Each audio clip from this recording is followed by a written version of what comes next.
هذا القرآن يوحدنا لطريق الخير يوجهنا وَإِذْ أَخَذْنَا مِيثَاقَ بَنِي إِسْرَائِيلَ لَا تَعْبُدُونَ إِلَّا اللَّهَ، اور یاد کرو جب کہ ہم نے بنی اسرائیل سے عہد لیا تھا تم نہیں عبادت کرو گے کسی کی سوائے اللہ کے۔ وَبِالْوَالِدَيْنِ إِحْسَانًا، اور اس کے ساتھ دوسرا حکم، اور یہ اہم مقام ہے کہ اللہ کے حق کے فوراً بعد والدین کے حق کا ذکر قرآن مجید میں 4 مقامات پر آیا، ان میں سے ایک مقام یہ ہے وَبِالْوَالِدَيْنِ إِحْسَانًا، والدین کے ساتھ نیک سلوک کرو گے، وَذِي الْقُرْبَىٰ، اور قرابت داروں کے ساتھ بھی، وَالْيَتَامَىٰ، اور یتیموں کے ساتھ بھی، وَالْمَسَاكِينَ، اور محتاجوں کے لیے بھی، وَقُولُوا لِلنَّاسِ حُسْنًا، اور لوگوں سے اچھی بات کہو، اچھی بات کہو، صحیح بات کہو، امر بالمعروف کرتے رہو، نیکی کی دعوت دیتے رہو۔ وَأَقِيمُوا الصَّلَاةَ وَآتُوا الزَّكَاةَ، اور نماز قائم کرو، قبائل قائم رکھو، اور زکوٰۃ ادا کرو گے، یہ گویا کہ معاہدہ ہو رہا ہے۔ ثُمَّ تَوَلَّيْتُمْ، پھر دیکھو تم نے اس سے پیٹھ موڑ لی، إِلَّا قَلِيلًا مِّنكُمْ، سوائے تم میں سے تھوڑے سے لوگوں کے، وَأَنْتُمْ مُعْرِضُونَ، اور تم ہو ہی پھر جانے والے، تمہاری یہ عادت گویا کہ طبیعت ثانیہ ہے۔ اب ایک خاص مثال آ رہی ہے، اور اس کے بعد پھر ایک بہت بڑا یونیورسل ٹروتھ آئے گا۔ مثال کیا ہے؟ اللہ نے ان سے ایک عہد لیا تھا، وَإِذْ أَخَذْنَا مِيثَاقَكُمْ، ہم نے تم سے یہ عہد بھی لیا تھا، لَا تَسْفِكُونَ دِمَاءَكُمْ، دیکھو اپنا خون نہیں بہاؤ گے، یعنی آپس میں جنگ نہیں کرو گے، لڑو گے نہیں، تم بنی اسرائیل ایک وحدت بن کر رہو گے، جیسے کہ قرآن مجید میں آیا ہے إِنَّمَا الْمُؤْمِنُونَ إِخْوَةٌ، تم بھائی بھائی ہو، لَا تَسْفِكُونَ دِمَاءَكُمْ، اپنا خون نہیں بہاؤ گے، وَلَا تُخْرِجُونَ أَنفُسَكُم مِّن دِيَارِكُمْ، اور نہ ہی تم نکالو گے اپنے کچھ لوگوں کو ان کے گھروں سے۔ اب یہاں مجھے وضاحت کرنی پڑے گی ورنہ بات سمجھ میں نہیں آئے گی کہ جب حضرت یوشع ابن نون کی سرکردگی میں بنی اسرائیل نے فلسطین کو فتح کرنا شروع کیا، اور سب سے پہلے جیریکو فتح کیا گیا شہر، اس کے بعد جب سارا فلسطین فتح کر لیا تو انہوں نے ایک مرکزی حکومت قائم نہیں کی، 12 قبیلوں نے 12 حکومتیں بنا لی، جیسے 12 چشمے تھے پانی کے ویسی 12 حکومتیں۔ اب ظاہر بات ہے جہاں 12 حکومتیں ہوں گی تو وہ طوائف الملوکی جس کو کہتے ہیں، آپس کی کھٹ پٹ ہوتی تھی، جنگیں ہوتی تھی، پھر ان میں سے ایک دوسرے پر حملہ کر کے وہاں کے لوگوں کو نکال باہر کرتے تھے، بھاگنے پر مجبور کر دیتے تھے، تو یہ تھی ان کی کیفیت۔ لیکن اس کے بعد پھر جب وہ لوگ چلے گئے کہیں کفار کے ملک میں چلے گئے، اب کفار نے جو ہے ان کو لا کر اور ان کے سامنے ان کے ہاں بیچنا چاہا، چونکہ غلام بن گئے وہاں جا کر، یا انہوں نے غلام بنا لیا، تو اب فدیہ دے کر چھڑا رہے ہیں کہ ہمیں حکم دیا گیا ہے کہ جو بھی تمہارا اسرائیلی بھائی ہو اس کو فدیہ دے کر چھڑا لو اگر کہیں وہ اسیر ہو جائے۔ تو ایک حکم کو تو مانا نہیں اور دوسرے پر عمل ہو رہا ہے۔ حکم تو یہ تھا کہ آپس میں خون ریزی کرو ہی نہیں، وہ اس حکم کو تو توڑ دیا، لیکن بڑے متقیانہ انداز میں اب جو اس وقت اس کی وجہ سے جو غلام بن گئے یا اسیر ہو گئے اب ان کو چھڑوا رہے ہیں کہ اللہ کا حکم ہے، شریعت کا حکم ہے۔ یہ ہے وہ تضاد جو مسلمان امتوں کے اندر ہو جاتا ہے، اس پر آئے گا وہ یونیورسل ٹروتھ۔ وَإِذْ أَخَذْنَا مِيثَاقَكُمْ لَا يَسْتَسْفِكُونَ دِمَاءَكُمْ، جب یاد کرو جب کہ ہم نے تم سے عہد لیا تھا کہ تم اپنا خون نہیں بہاؤ گے، وَلَا تُخْرِجُونَ أَنفُسَكُم مِّن دِيَارِكُمْ، اور نہ ہی تم اپنے آپ کو اپنے لوگوں کو ان کے گھروں سے نکالو گے، ثُمَّ أَقْرَرْتُمْ وَأَنْتُمْ تَشْهَدُونَ، پھر تم نے اقرار کیا تھا اس عہد کو اور قول و قرار کو مان لیا تھا پورے شعور کے ساتھ، تشہدون مانتے ہوئے۔ ثم انتم ہؤلاء، پھر تم وہی ہو، تم ہی ہو وہ تو تقتلون انفسکم،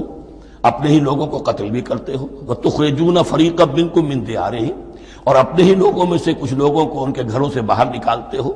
تظاہرون علیہم بالاسم والعدوان، ان پر چڑھائی کرتے ہو گناہ کے ساتھ بھی اور زیادتی کے ساتھ بھی، وَإِن یاتوکم اسارا، اور اگر وہ قیدی بن کر تمہارے پاس آتے ہیں تفادوہم، تو اب تم ان کا فدیہ دے کر انہیں چھڑاتے ہو، وَهُوَ مُحَرَّمٌ عَلَيْكُمْ إِخْرَاجُهُمْ، حالانکہ ان کا تو نکالنا ہی تم پر حرام کیا گیا تھا۔ اب یہ واقعہ آپ نے پڑھ لیا، سمجھ لیا، اب دیکھیے اس سے جو سبق ہے، مورل لیسن ہے جو ابدی ہے،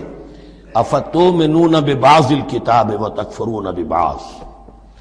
تو کیا تم ہماری شریعت کے ایک حصے کو مانتے ہو اور ایک کو نہیں مانتے؟ اب دیکھیے یہ الفاظ اب ہوں گے تعویل عام، جہاں کہیں بھی یہ طرز عمل ہوگا تو یہ آیت اس کو کور کرے گی۔ افتؤمنون ببعض الکتاب وتکفرون ببعض، تو کیا تم مانتے ہو ہماری کتاب کے ایک حصے کو اور ایک کو نہیں مانتے؟ فما جزاء من يفعل ذلك منکم، تو نہیں ہے کوئی سزا اس کی جو یہ حرکت کرے تم میں سے، الا خزی فی الحیات الدنیا، سوائے اس کے کہ دنیا کی زندگی میں رسوائی ہو، ذلت ہو، ویوم القیامہ، اور قیامت کے دن یردون الی اشد العذاب، وہ لوٹا دیے جائیں شدید ترین عذاب میں، وما اللہ بغافل عما تعملون، اور اللہ تعالیٰ غافل نہیں ہے اس سے جو تم کر رہے ہو۔ آج امت مسلمہ پر 100% یہ آیت منطبق ہو رہی ہے، پورے دین پر چلنے کو تیار نہیں۔ ہر گروہ نے کوئی ایک شے حلال کر لی اپنے لیے، ملازم پیشہ طبقہ ہے، رشوت حلال ہے، کیا کرے اس کے بغیر گزارا نہیں ہوتا۔ کاروباری طبقہ ہے، سود کیا کرے اس کے بغیر تو یہ کاروبار چلتا نہیں۔ ہر ایک کے لیے، ہر ایک نے، یہ جو طوائف ہے ان سے جا کے پوچھیے، وہ بھی کہتے ہیں کیا کریں ہم، ہمارا یہ دھندا ہے، ہم بھی محنت کرتی ہیں، مشقت کرتی ہیں۔ ابھی ٹی وی پر میں نے دیکھا بنگال کی پروسٹیچیوٹس مسلمان جو ہیں ان کے کچھ انٹرویوز لیے گئے کہ ہم پر کیوں پابندی عائد کرنے کی کوشش کی جا رہی ہے، یہ بھی ایک محنت ہے جو ہم کرتی ہیں۔ اور یہ کہ ان میں سے آپ کو یہ بھی معلوم ہے کہ ان میں سے بعض ایسی ہوتی ہیں، وہ جب محرم کے دن آئیں گے کالے کپڑے پہنیں گی، جلوسوں کے ساتھ ہوں گی، اور یہ مزاروں کے اوپر اکثر و بیشتر وہی ہوتی ہیں، دمال کھیلتی ہیں، جو کچھ کرتی ہیں، وہ نیکی ان کے ہاں بھی ہے۔ تو نیکی اور بدی کا ایک امتزاج ہے۔ کل دین جب تک وہ نہ ہو تو اس کی سزا یہ ہے خزی فی الحیات الدنیا، وہ ہمارے اوپر ہے، ضربت علیہم الذلۃ والمسکنہ، وہ خز اور وہ ذلت اور مسکنہ تھوپ دی گئی ہے۔ باقی رہ گیا قیامت کا معاملہ، وَيَوْمَ الْقِيَامَةِ يُرَدُّونَ إِلَىٰ أَشَدِّ الْعَذَابِ، شدید ترین عذاب میں۔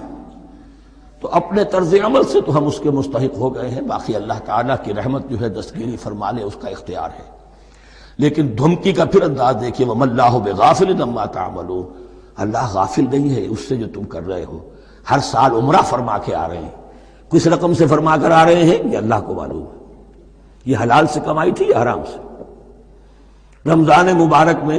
حرم میں پہلی صف میں جگہ ریزرو کرائی ہوئی ہے سیٹھ صاحب نے، اور وہاں کے شرطوں کو بھی رشوتیں دیتے ہیں، اور وہ سمجھتے ہیں کہ ہم تو سارا نہا دھو کر آ گئے، سال بھر جو بھی حرام کمائی کی تھی سب پاک ہو گئی۔ اللہ نا واقف نہیں ہے، اللہ تمہاری داڑھیوں سے دھوکہ نہیں کھائے گا، اللہ تمہارے اماموں سے اور ابا اور قبا سے دھوکہ نہیں کھائے گا۔ He knows you through and through, He sees you through and through. وَمَا اللَّهُ بِغَافِلٍ عَمَّا تَعْمَلُونَ أُولَٰئِكَ الَّذِينَ اشْتَرَوُا الْحَيَاةَ الدُّنْيَا بِالْآخِرَةِ، یہ وہ لوگ ہیں جنہوں نے دنیا کی زندگی اختیار کر لی ہے آخرت کو چھوڑ کر۔ فَلَا يُخَفَّفُ عَنْهُمُ الْعَذَابُ وَلَا هُمْ يُنصَرُونَ، تو اب ان کے لیے نہ تو ان سے عذاب میں تخفیف کی جائے گی اور نہ ان کی کوئی مدد کی جائے گی۔ صبرا فإن الصبر للأحرار زاد